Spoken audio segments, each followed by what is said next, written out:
American society in the 21st century is really fractured.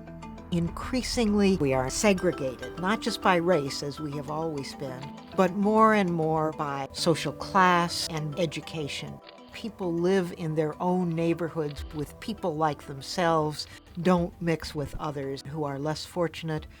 And those left out of the economy are increasingly caught in kind of a vicious circle. Their communities are in decline, the criminal justice system has been overextended, and I think we're now seeing the results of that in inequalities in income and wealth that are greater in the United States than in virtually any other developed country, and poverty rates that are higher than they've been in years and years and years and years.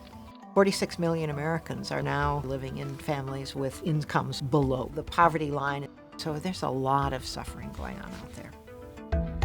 Another kind of fracture, and this is really important, is that America is no longer the land of opportunity for many people. I mean, we now know that children whose parents are well educated or well off have much greater opportunities than children whose parents are not so well off.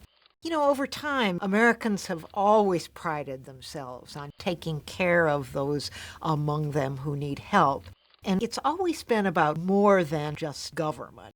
But I just can't emphasize enough that private charity and churches and well-meaning neighbors can't solve the big problems of unemployment and people who don't have the basic necessities of life.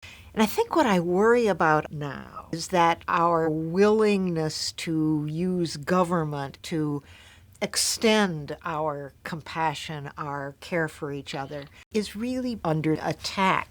Political rhetoric now is so divisive and tends, I think, to tear us apart rather than to bring us together.